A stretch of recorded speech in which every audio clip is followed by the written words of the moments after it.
when we're thinking about anti-inflammatory food, it's really about balance. It's not about one individual food item.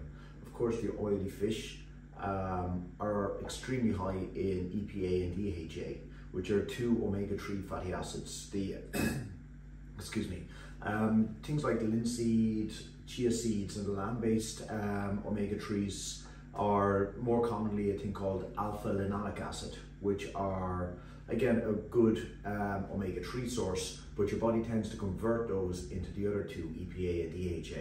Very, very big names, so I'm not going to even try to pronounce them. but this process, so bringing in, a key to a good anti-inflammatory diet is balance. Lots of fruit and vegetables. For example, a red pepper. One red pepper contains about 110% of your vitamin C requirements. Also fiber, multiple other vitamins, minerals, antioxidants, and so on. So this is infinitely better to eat than a vitamin tablet. It's about getting that balance in there.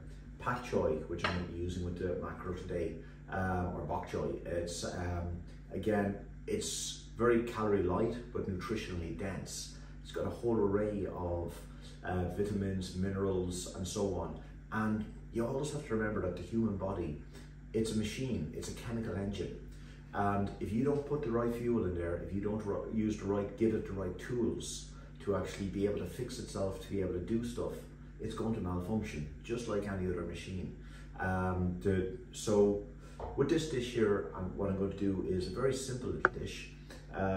Again, I try to keep all my dishes as simple as I can actually, and and everything is quite versatile as well. I'm using a nice selection of herbs. If you could only get parsley, just use the parsley, or just basil. You know, you don't have to, don't be afraid to play around with things. Buy good olive oil. We'll use this, and this is a classic French dish called sauce vierge. I think it translates as virgin sauce. It's olives. There's a few different recipes kind of things, but the general, some people use capers, some people don't, and so on. But the general gist of it is a tomato olive oil sauce. I'm going to be chopping some olives. I'm using nice green olives. When you're getting olives, as a general rule of thumb, the ones that still contain the seeds tend to be better quality. Not necessarily, but they do tend to be better quality. I'm going to just roughly chop those. I'm going to use a red pepper, a few tomatoes, which are going to, again, a lot of people say with anti-inflammatory tomatoes, the aubergines are nightshades, and you shouldn't eat them. I don't have any problem with them. I find that the benefits of the nutrient balance and the nutrient density of these kind of vegetables far outweighs any potential hazards with them. And I've never personally, with my arthritis, have had any reaction to any of the nightshades, to be quite honest. I maybe just make sure your tomatoes are good and ripe and so on. But again, if you're having a reaction to something, just stop with it. You know, it's you have to kind of find what works for you to an extent. And you know, if you're not sure, talk to nutritionists, talk to doctors, and so on. You know, talk to people, communicate. This is only one way of doing things. So this is kind of a very lightly cooked raw sauce. It'll work for all vegetables. It's commonly used for vegetables, for mackerel, for fish dishes and so on. So, and I'm going to just put the acidity, instead of using lemon juice, I'm going to use a little bit of white wine vinegar in this. Capers again could be used in this. I'm not going to use them, but you could. You know, just don't be afraid to. I love to make mistakes here, cooking, things like that, but I just keep going because that's food, and there's nothing wrong with that. And the main thing is that you're trying to get that big, different amounts of color and nutrients into your diet as much as possible. So to cook my mackerel, first of all, and pak choi, I'm going to make them separate to my sauce. I'm just going to put about a teaspoonful of coconut oil into a pan. Good non-stick pan again is always a good idea. Just let that melt in there a second. And then what I'm going to do is just first of all put down my pak choi. I've just cut it in half. You could cut it in quarters. Actually, that's the way that yellowy leaf. And I'm going to just sear that over a hot heat for a couple of seconds first. And just a little pinch of salt in there as well at this stage. going to move it along a little bit. I want to get a little bit of colour onto the bottom of the pak choi, so I'm not going to put a lid on the pan quite yet. I'm just going to let that sear until it just gets it wilts down a little bit, but I'm going to just get a bit of colour just to make a bit of interest into it. And just kind of building up to a bit of flavour and texture. So I've just seared my pak choi for about a minute there. I'm just going to flick it over. As you can see, I just got a little bit of colour, not too much onto it. And next up, I've pre-seasoned my mackerel. And a good idea with mackerel, I've always said, is when you're using domestic fridges, it's always a good idea to store it on ice cubes because they don't quite get to a low enough temperature. You can see my pan is almost dry, but that's no problem. I'm going to pop my mackerel on. You can see it's just shriveling up there, always a good sign. Just going to season it, sear it for a couple of seconds on the skin side. But I don't want to, I'll be more steaming. I'm getting a little bit of flavour, a little bit of texture into it now. I'm going to place a piece of the mackerel onto the pak choi just to lift it off the direct heat of the pan then. Because don't forget, I'm always trying to protect those omega-3 fatty acids. Next up, I'm just going to add a little drop of water. I've already seasoned mackerel with a little bit of salt and pepper. And now I'm just going to cover that over. Let a little bit of heat come into the pan. And then I'm just going to push that aside. And then while that's finishing, the residual heat in that pan now is enough to finish that. I'm going to just get a second pan and do my sauce vierge. Now the thing with sauce vierge is it's all about low temperature cooking. So it's you're not frying here, you're more kind of poaching. So I'm going to first of all just add my garlic in here. And to get the flavour of the garlic, I'm not going to use oil. I'm just going to use a kind of, again, I'm trying to keep my temperatures down. So I'm going to just use a splash of water to cook the garlic, as opposed to using an oil or trying to fry it or sweat it. Just to kind of diffuse those flavours a little bit. And you're more poaching with sauce vierge as well, if you remember. It's a low temperature sauce. You don't want any colour in it. It's all about freshness and cleanness. Next up, I'm just going to add my onions, because I do want to cook them a little bit. I want to get a nice flavour on them, but I don't really want to colour them. I just want everything to be very, very fresh, but I don't want that raw garlic either. So hence, we're going to poach with a little bit of water in here.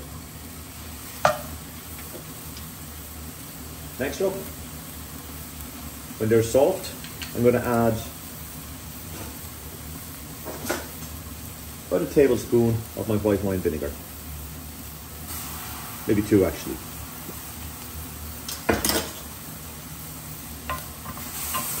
And that vinegar is going to help infuse through that flavour a little bit more as well. Next up, I'm going to add my peppers, my tomatoes, and my olive. I won't put the herbs into this until the very last minute. It's important that you use very, very ripe tomatoes in this, because you want that kind of juiciness from them. And I've just, again, I've used whole olives. I've just roughly chopped them up and keeping back my herbs. Now, if your pan is getting a little bit on the hot side, just pull it off. And you're more warming you're more warming than, just turning down my heat a little bit. You're more warming these ingredients than actually heavily cooking them. Just going to add a pinch of salt in there. And just bearing in mind that olives can sometimes be a little bit salty in themselves. We'll have a little taste. A pinch more salt. Not much. And a little bit of black pepper. You have a nice little acid from the vinegar. You could use lemon juice just as easily on this. As I said, if you're using capers, they bring a lot of acid into the dish as well. But it's all about freshness, this sauce. So hence, more warming through. You're not really cooking, but warming.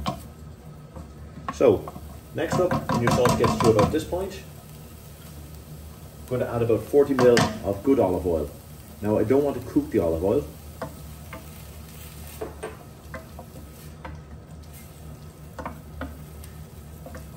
Just kind of warm it through. Keep it at a low temperature. And I'm just going to put that aside there, but I'm not going to put the herbs in quite yet until I'm absolutely ready to serve. There we are.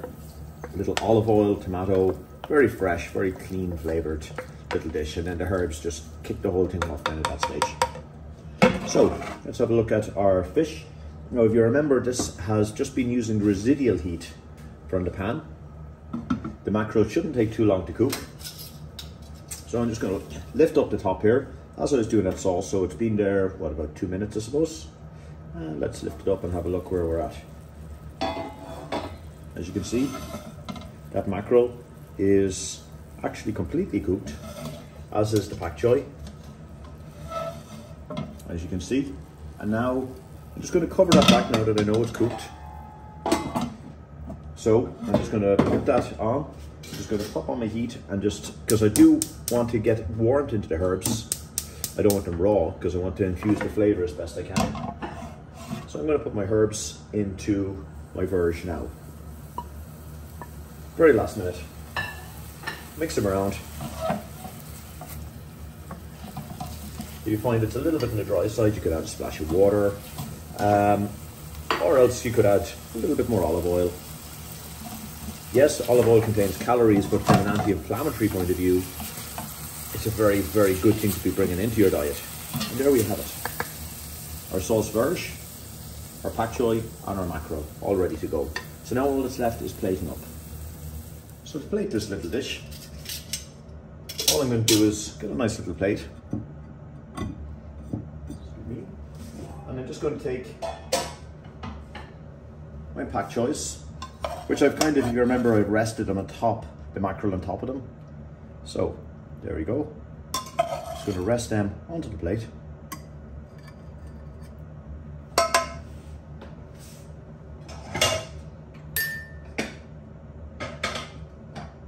And then quite liberally, I'm just going to take my nice sauce vierge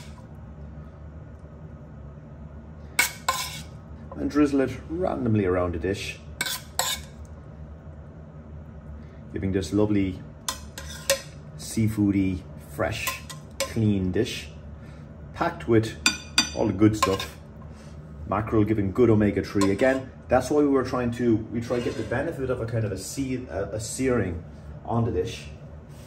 But I try to get the benefit of that searing, but I wanted to essentially steam the mackerel to protect my omega-3 fatty acids.